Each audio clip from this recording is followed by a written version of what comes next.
മാവാം ദൈവമേ വരണേ.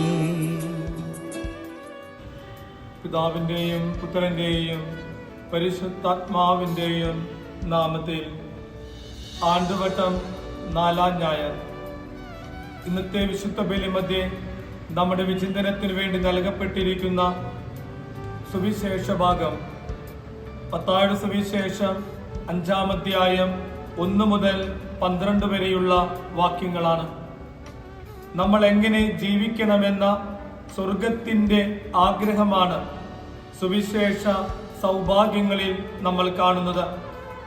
യേശു മലമുകളിലേക്ക് കയറി തൻ്റെ ശിഷ്യന്മാർ യേശുവിൻ്റെ അടുക്കിലേക്ക് കയറി ചെല്ലുകയാണ്. കാരണം യേശു പറയുന്ന വചനങ്ങൾ ജീവനുള്ള വചനമാണ്. ആ വചനം ദൈവം തന്നെയാണെന്നും അവർ ഉറച്ചു വിശ്വസിക്കുന്നു. അതുകൊണ്ടാണ് യോഹന്നാന്റെ സുവിശേഷം 1-ാം അധ്യായം 1-ാം വാക്യത്തിൽ നമ്മൾ വായിക്കുന്നില്ലേ, ആദിയിൽ വചനമുണ്ടായിരുന്നു, വചനം ദൈവത്തോടു കൂടെയായിരുന്നു, വചനം ദൈവമായിരുന്നുവെന്ന്. യേശുവിന്റെ പ്രസംഗങ്ങൾ അവരെ ആകർഷിക്കുവാനുള്ള കാരണം ആ ദൈവവചനങ്ങളിൽ ദൈവത്തിന്റെ ശക്തി അവർ അനുഭവിച്ചിരുന്നു. അതുകൊണ്ടല്ലേ മത്തായിയുടെ സുവിശേഷം 8-ാം അധ്യായം 7 മുതൽ 8 വരെയുള്ള വാക്യങ്ങളിൽ ആ ശതാധിപൻ യേശുവിന്റെ അടുക്കൽ വന്നുകൊണ്ട് പറയുന്നത്, നീ ഒരു വാക്ക് പറഞ്ഞാൽ മതി, വീട്ടിലായിരിക്കുന്ന എന്റെ ഭൃത്യൻ അവന് സൗഖ്യമുണ്ടാകുമെന്ന് ആ ഭൃത്യനെ ആ ശതാധിപൻ യേശുവോട് പറയുന്നത്. യേശുവിന്റെ വാക്ക്, യേശു പറയുന്ന കാര്യങ്ങൾ അത് ജീവൻ നൽകുന്നതാണെന്ന് അവർ വിശ്വസിച്ചിരുന്നു.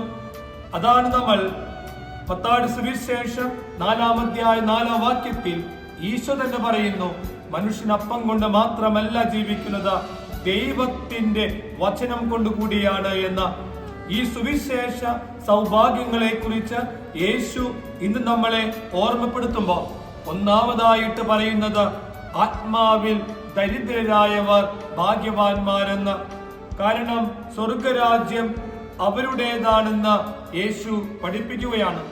എന്താണ് ഇതിന്റെ അർത്ഥം? പൂർണ്ണമായി ഒരുവൻ ദൈവത്തിൽ ആശ്രയിക്കുക, total dependence of Jesus Christ. ഈശോയെ പൂർണ്ണമായിട്ട് ഒരുവൻ ആശ്രയിച്ചുകൊണ്ട് ജീവിക്കുക.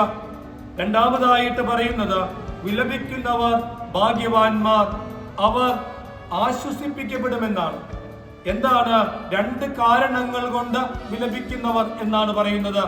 ഒന്ന്, സ്വന്തം പാപത്തെ ഓർത്ത് വിലപിക്കുന്നവർ.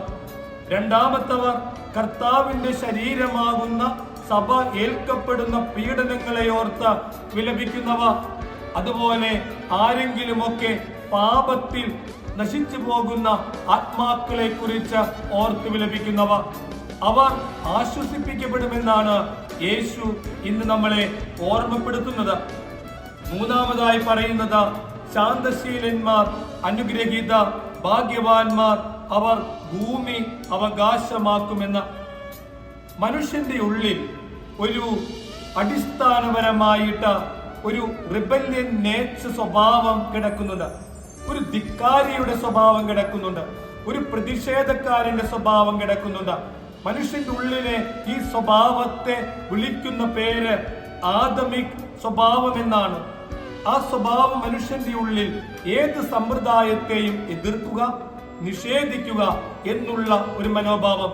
യെശയ്യാ പ്രവാചകന്റെ പുസ്തകം 14-ാം അധ്യായത്തിൽ നമ്മൾ വായിക്കുന്നില്ലേ, മാലാഖ പിശാചായത് അവന്റെ ഉള്ളിലെ ധിക്കാരവും അസൂയയും കൊണ്ടാണ് മാലാഖ പിശാചായി മാറിയതെന്ന് വചനത്തിൽ നമ്മൾ വായിക്കുന്നുണ്ട്.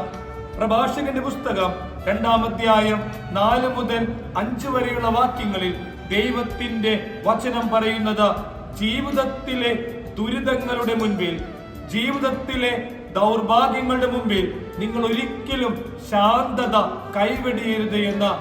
സ്വർണം ഉരുക്കിയെടുക്കുന്നത് പോലെ നിങ്ങൾ സംയമനത്തോടുകൂടെ കാര്യങ്ങളെ കൈകാര്യം ചെയ്യണമെന്ന് ഓർമ്മപ്പെടുത്തുന്നുണ്ട്.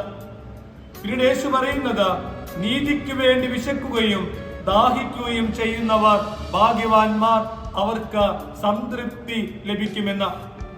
ഇവിടെ വിശുദ്ധിക്ക് വേണ്ടി ദാഹിക്കുക എന്നത് ഇവിടെ നീതി എന്നതുകൊണ്ട് ഉദ്ദേശിക്കുന്നത് വിശുദ്ധിക്ക് വേണ്ടി ദാഹിക്കുക എന്നാണ് അതിന്റെ അർത്ഥം. ദൈവം ആഗ്രഹിക്കുന്ന ഒരു ജീവിത ശൈലിക്ക് വേണ്ടി നമ്മൾ ദാഹിക്കണം. പാപം നമ്മൾ ഉപേക്ഷിക്കണം. പാപം നമുക്ക് ചില സുഖങ്ങളൊക്കെ നൽകുന്നുണ്ട്. അതുകൊണ്ട് പലപ്പോഴും പാപം വിട്ടുപേക്ഷിക്കാനായിട്ട് നമുക്ക് സാധിക്കാറില്ല.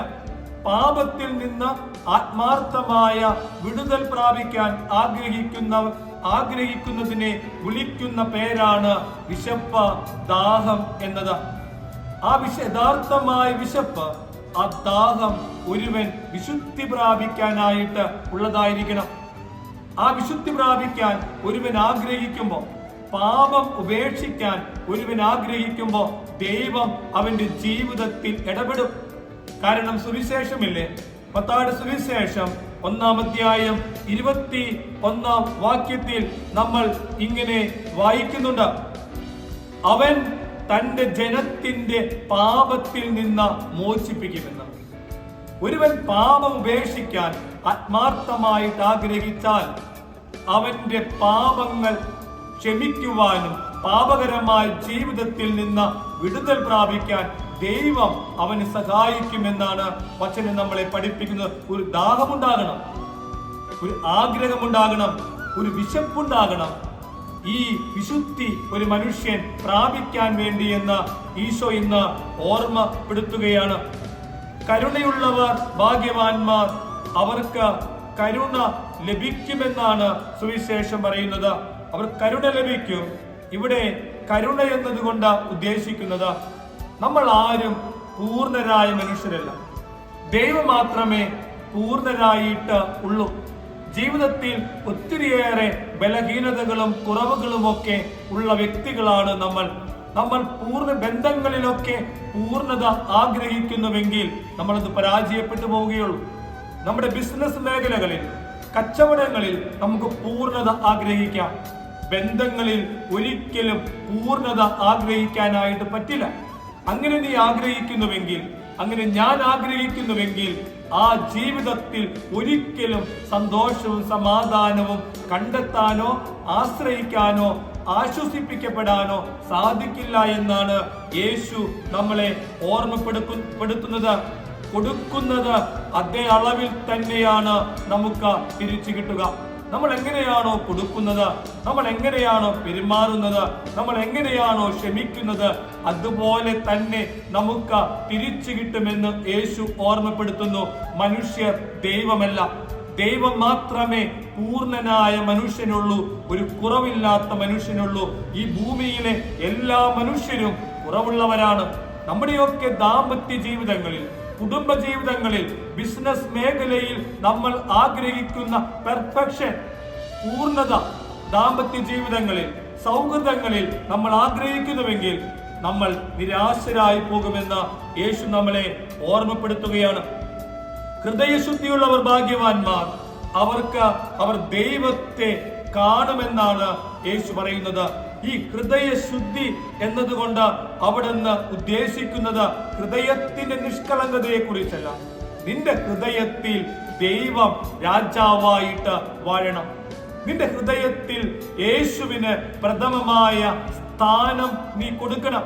അതാണ് ഹൃദയശുദ്ധി എന്നതുകൊണ്ട് സുവിശേഷം ഓർമ്മപ്പെടുത്തുന്നത്. സമാധാനം സ്ഥാപിക്കുന്നവർ ഭാഗ്യവാന്മാർ, അവർ ദൈവപുത്രന്മാരെന്ന് വിളിക്കപ്പെടുമെന്ന്. യാക്കോബിന്റെ ലേഖനം 3-ാം അധ്യായം 18-ാം വാക്യത്തിൽ നമ്മൾ വായിക്കുന്നില്ലേ, സമാധാനം സൃഷ്ടിയിൽ നിന്നും ഉണ്ടാകുമെന്ന്.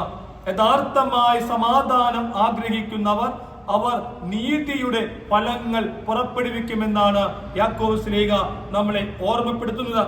ഫിലിപ്പിയർക്ക് എഴുതിയ ലേഖനം 4-ാം അധ്യായം 7-ാം വാക്യത്തിൽ പറയുന്നു, നമ്മുടെ എല്ലാ ധാരണകളെയും അതിലംഘിക്കുന്ന ദൈവത്തിന്റെ സമാധാനം നിങ്ങളുടെ ഹൃദയങ്ങളെയും ചിന്തകളെയും യേശു ക്രിസ്തുവിൽ അവിടുന്ന് കാത്തുകൊള്ളട്ടെ എന്ന്. ഇന്നേ ദിനത്തിൽ സുവിശേഷ സൗഭാഗ്യങ്ങളെ കുറിച്ച് യേശു തന്റെ ശിഷ്യന്മാരെ, എങ്ങനെയുള്ള ശിഷ്യന്മാരെ അവന്റെ അടുക്കലേക്ക് വചനം കേൾക്കാൻ വേണ്ടി കയറി ചെന്ന ശിഷ്യന്മാരോട് ഈ സുവിശേഷ സൗഭാഗ്യങ്ങളെ കുറിച്ച് യേശു പഠിപ്പിക്കുന്നത് ഈ ഭൂമിയിൽ ഒരു മനുഷ്യൻ എങ്ങനെ ജീവിക്കണമെന്ന യേശുവിന്റെ പഠനമാണ്.